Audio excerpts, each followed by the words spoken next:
Hi, Christine here, and we are continuing to read The Westing Game by Ellen Raskin.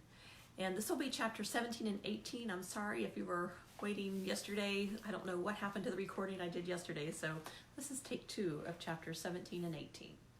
Chapter 17, Some Solutions. Monday was a gray, rainy day, depressing. So was the stock market, which fell another 6 points. Turtle was jittery. All the heirs were jittery. The bomb squad was called in several times to examine suspicious parcels.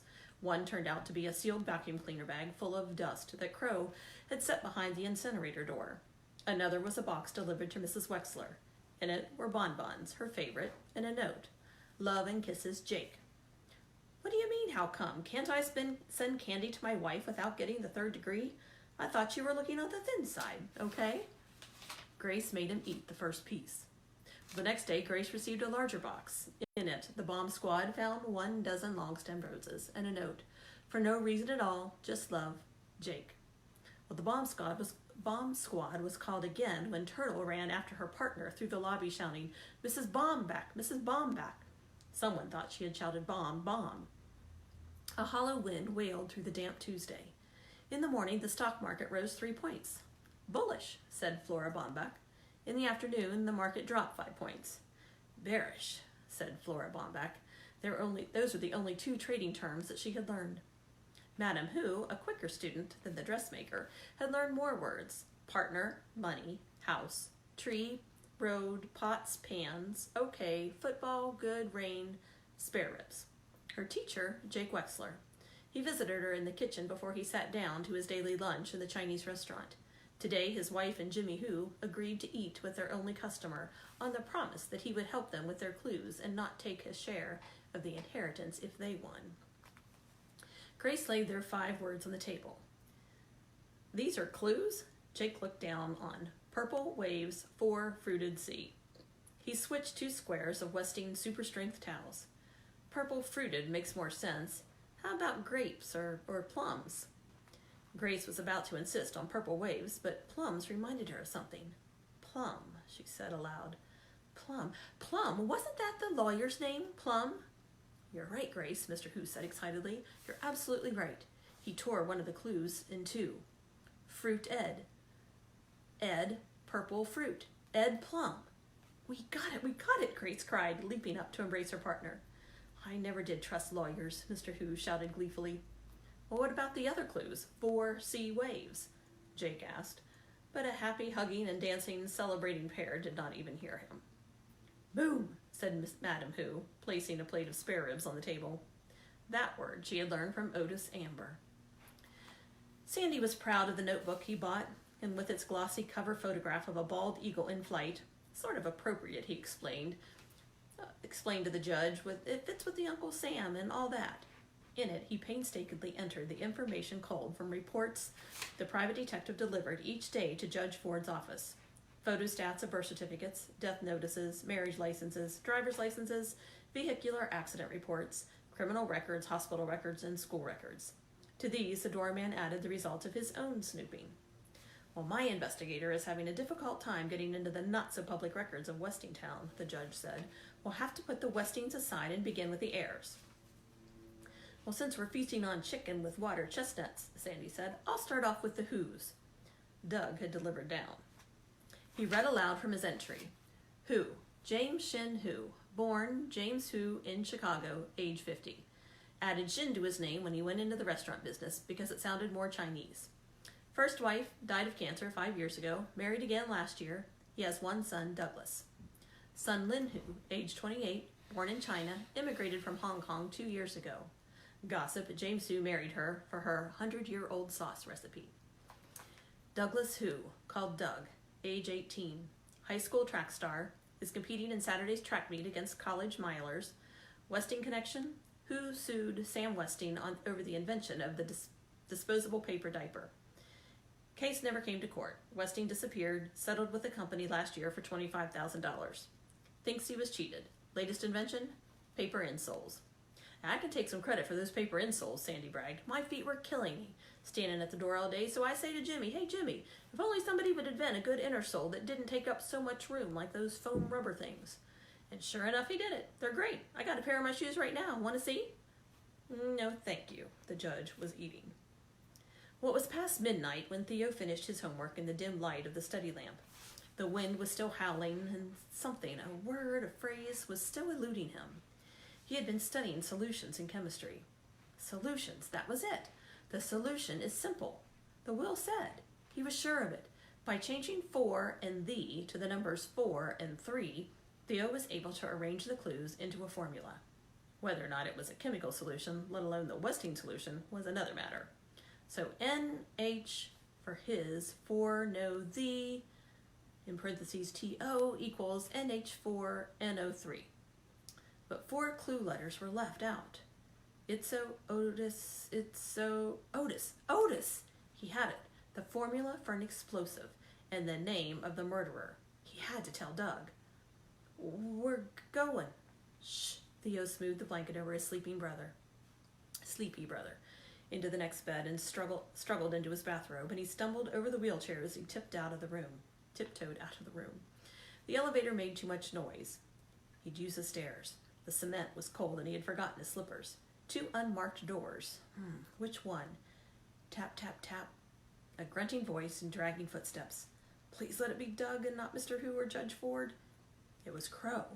Clutching her robe about her gaunt frame, her unknotted hair hanging long and limp, she tried to focus her dulled eyes on the shocked face of her visitor. Theo, the wind! I heard the wind! I knew you would come. Me? Grasping his hand, she pulled him into the maid's apartment between 4C and 4D and shut the door. We are sinners, you shall be saved. Let us pray for deliverance. Then you can go to your angel and take her away. Theo found himself kneeling on the bare floor next to the praying crow. He must be dreaming. Amen. Chapter 18, The Trackers. Well, it was Flora Bombeck who braided Turtle's hair now, sometimes in 3 strands, sometimes 4, sometimes twined with ribbons while Turtle read the Wall Street Journal. Listen to this. The newly elected chairman of the Board of Westing Paper Products, Julian R. Eastman, announced from London, where he is conferring with European management, that earnings from all divisions are expected to double in the next quarter. Well, that's nice, Flora Bombeck said, not understanding a word of it. Turtle gave the order for the day. Listen carefully. As soon as you get to the broker's office, I want you to sell AMO, sell SEA, sell MT, and put all the money into WPP, okay? Oh my. That meant selling every stock mentioned in their clues and buying more shares of Westing Paper Products, at a loss of some thousands of dollars. Whatever you say, Alice, you're the smart one. Flora Bombeck's hands were gentle, and they never hurried or pulled a stray hair. Flora Bombeck loved her, she could tell. I like when you call me Alice, Turtle said. But I better not call you Mrs. Bombeck anymore because of the word bomb, you know. Calling her Flora would spoil everything. Well, maybe I could call you Mrs. Baba. Why not just Baba? Well, that's exactly what Turtle, Alice, wanted to hear. Was your daughter Rosalie very smart, Baba? My, no, you're the smartest child I ever met. A real businesswoman. Turtle glowed behind the Wall Street Journal. I bet Rosalie baked bread and patched quilts and dumb stuff like that. The dressmaker's sure fingers fumbled over the red ribbons that she was weaving into the 4-stranded braid. Oh, Rosalie was an exceptional child. The friendliest and loveliest. Turtle crumpled the newspaper. Let's go. I'm late for school, and you've got that big trade to make. But I haven't finished tying the ribbons. Never mind, I like them hanging. Turtle felt like kicking anybody, good and hard.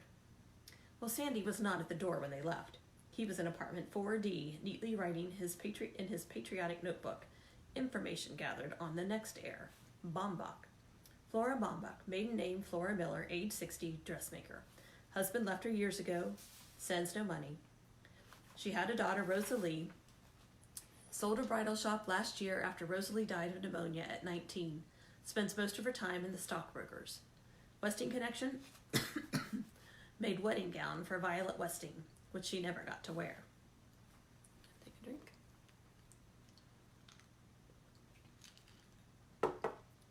Sandy turned to a fresh page and propped his feet on the judge's desk and began to read the data supplied by the private investigator on Otis Amber. He laughed so hard he nearly fell off his tilting chair. Haunted by last night's dream, Theo jogged behind his partner halfway to the high school before he uttered a breathless, "Stop!" Doug Who stopped.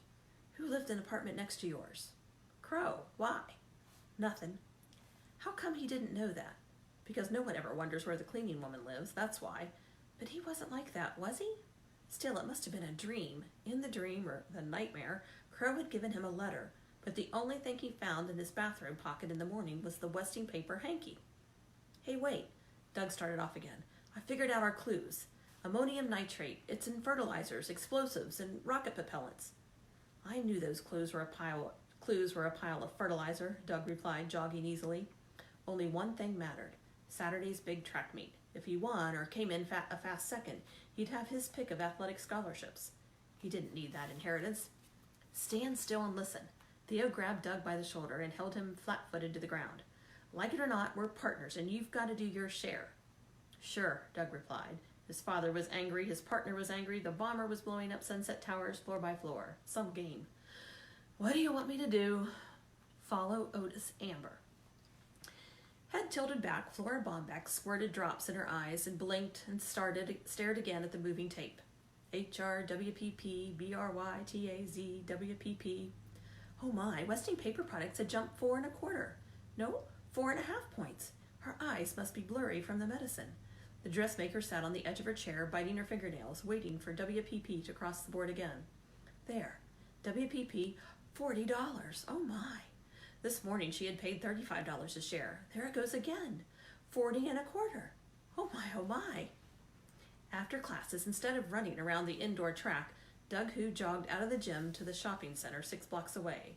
There was Otis Amber placing 2 cake boxes in the compartment of his bike. He picked up a package from the butcher shop and pedaled off, unaware that the sweat-suited figure trotting half a block behind him. And he went into the Sunset Towers to make his deliveries. "Hi, Doug. Gonna run the mile in under 4 minutes on Saturday?" the doorman asked. "I'll sure hope so. Do me a favor, Sandy. Give a loud whistle when Otis Amber comes out, okay?" Chip-toothed Sandy gave such a loud whistle that Otis Amber would have been deafened if the flaps of the aviator's helmet had not been snug against his ears. Leaving the bicycle in the parking lot, Otis Amber boarded a bus. Doug ran the 5 uphill miles to a house with the placard, E.J. Plum, attorney. He ran another 3 miles uphill after the bus that took the delivery boy to the hospital entrance. Doug sank down to a waiting room chair and wiped his face on his sweatshirt and picked up a magazine. Fascinated by the picture, he almost missed Otis Amber, who dashed out of the hospital as though fleeing for his life. Hiding behind parked cars, Doug followed the delivery boy to another bus, ran 4 steep miles up to the stockbroker's office. How is it that all roads are going uphill? From the broker to the high school, and from the high school downhill at last, back to Sunset Towers. The exhausted track star leaned against the side of the building, thankful that he was not a long-distance runner. "I gotcha." Otis Amber poked a skinny finger into Doug's ribs. He cackled, handing the startled runner a letter. "It's from that lawyer, Plum. Says all the heirs got to be at the Westing house this Saturday night. Sign here." With his last ounce of energy, he wrote Doug Who, miler, on the receipt, and then he slid down the wall to a weary squat. Some miler, his feet were blistered, his muscles sore, he could barely breathe, and he might never run another step in his life. On receiving the notice from Westinghouse on the Westinghouse meeting, Judge Ford canceled her remaining appointments and hurried home. Time was running out. Sandy read to her from his notebook. Amber, Otis Joseph Amber, age 62, delivery boy, 4th grade dropout, IQ 50, lives in the basement of Green's Grocery, a bachelor, no living relatives. Westing connection, delivered letters from E.J. Plum, attorney, both times. "I would have guessed Otis had an IQ of -10, Sandy said with a smile. "Go to the next heir," the judge replied. Deer, D. Denton Deer, age 25, graduate of UW Medical School, first-year intern plastic surgery. Parents live in Racine, not heirs. Westing connection, engaged to Angela Wexler, see Wexlers, who looks like Sam Westing's daughter Violet, and who was also engaged to be married, but to a politician, not an intern. "Well, that's awful complicated, I know," the doorman apologized, "but it's the best I could do." Pulaski, Sidell Pulaski, age 50. Education, high school, 1-year secretarial school. Secretary to the president of Schultz Sausages. Is taking her first vacation in 25 years, 6 months saved up. Lived with a widowed mother and 2 aunts until she moved to Sunset Towers. Walked with a crutch even before she broke her ankle in the second bombing. Now she needs 2 crutches, and she paints them. Westing connection? Question mark. Unknown. Well, we don't have any medical reports on her muscular ailment, Sandy reported. The nurse at Schultz Sausages said she was in perfect health when she left on vacation. Strange, the judge remarked. A suspicious malady, no apparent Westing connection, and somehow Sidel Pulaski did not seem to fit in. Sidel Pulaski clasped the translated notes to her bosom. My little secret mustn't peek, she said coyly, but the doctors had come to see Angela. The plastic surgeon loosed the tape from her cheek and peered under the gauze. 1 graft should do it, but we can't operate until the tissue heals, he said to the intern, and then spoke to the patient. Call my secretary for an appointment in 2 months. He strode out of the room, leaving Denton Deer to replace the bandage. I don't want plastic surgery, Angela mumbled. It still hurt to talk. Nothing to be frightened of. He's the best when it comes to facial repairs. That's why I brought him in. Well, we'll have to postpone the wedding. Well, we can have a small informal wedding. Mother wouldn't like that. How about you, Angela? What do you want? He knew her unspoken answer was, I don't know. Well, the door flew open and slammed against the adjacent wall. Where do you think you're going? Denton pulled Turtle to a halt by one of her streaming ribbons and twisted in her braid. The sign said, no visitors. I'm not a visitor, I'm a sister, and get your germy hands off my hair. Denton Deer hurried to seek first aid for his bleeding shin and sent the biggest male nurse on the floor to take care of Turtle. The same male nurse who chased Otis Amber out of the hospital for sneaking up on nurse's aide, carrying a specimen tray and shouting, boom. Turtle had time for one question. Angela, what did you sign on the receipt this time? After position. Person. I changed mine to victim, Sidel said. Turtle paid no attention to the victim. She was more interested in the 2 men entering the room, the burly male nurse and the creep of a lawyer Plum. I gotta go. Don't say anything to anybody about anything. Angela, no matter what happens, not even to that lawyer. You know nothing, you hear? Nothing. She skirted Ed Plum and ducked under the outstretched hairy hands of the male nurse and slid down the hall, scampered down the stairs and out of the hospital. Hi, how are you? Ed Plum smiled at Angela, ignoring the patient on the other bed. He didn't even recognize Mrs. Pulaski without her painted crutch. I'm sorry to hear about your accident. Otis Amber told me about it. Just thought I'd drop in for a chat. The young lawyer, who had admired the pretty heiress from the minute he first laid eyes on her, did not have a chance to chat. Grace Wexler entered the room and saw the answer to the clues. Ed purple-fruited, the murderer, standing over her daughter, and uttered a blood-curdling shriek. 3 visitors in one day. The first was Otis Amber with a letter and another receipt to sign. Chris had pretended to be scared by the boom, but he wasn't really. He had twitched because he was excited about going to the Westing house again, even if he hadn't figured out all the clues. Well, then Flora Bonbeck came to see him. He wasn't nervous at all with that nice lady. She smiles that funny smile because she's sad inside. She once had a daughter named Rosalie. She told him how Rosalie would sit in the shop and say hello to customers and how she would feel the fabrics. Mrs. Bonbeck made wedding dresses, which were mostly white, so she bought samples of materials with bright colors and patterns because Rosalie loved colors best. Rosalie had 573 different swatches in her collection before she died. Mrs. Bonbeck said her daughter might have been an artist had things turned out differently. Well, what would I have been if things had turned out differently? The third visitor entered limping. His partner was limping. Too much excitement. His stupid body was jerking all over the place.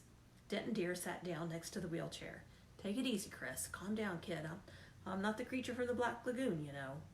His partner, a doctor, watched horror movies on television, too. Slowly, arms untangled, legs unsnarled. Slowly, Chris stuttered out his news. Flora Bonbeck felt so guilty about seeing their dropped clue that she told him one of their clues. Mountain. But we must tell Turtle. Don't worry. Mustn't tell Turtle. Don't worry, the intern said, displaying a bruised shin. Chris laughed and stopped. Sorry. Mountain. Denton Deer thought about the new clue. Well, if a treasure is hidden in a grain shed on a mountain plain, I sure don't have time to look for it. Do you? No. Well, let's forget the clues. I have something more important to tell you. Don't get excited, okay? Chris nodded. His partner was going to ask for money. Denton Deer stood. I'll get your toothbrush and pajamas, and then we'll go to the hospital. Don't get excited. Chris got excited. How could he explain that what he wanted from his partner was companionship, not more probing and pricking doctors with their bad news that made his mother cry? Listen, Chris, can you hear me? Just overnight, I found a neurologist, a nerve doctor who works on problems like yours. No operation. Did you hear me, Chris? No operation. The doctor thinks a new medicine may help, but he has to examine you and take some tests. I have your parents' permission, but no one will touch you unless we talk it over first. You and me. Together. I promise. Chris grimaced, trying to smile. His partner said talk it over, the two of them, together. They really were partners now. You can have money. What? Oh, the money. Later. Here, let me take those, won't you? You won't need those in the hospital. Chris clung to his binoculars. Well, I guess you do need them. Ready? Here we go. All of a sudden, he was leaving Sunset Towers, pushed by his limping partner. Maybe Dr. Deer is not who and what he says he is. Maybe he is being kidnapped for ransom. Maybe he's being held hostage. Oh boy, he hasn't had so much fun in years. End of chapter 18.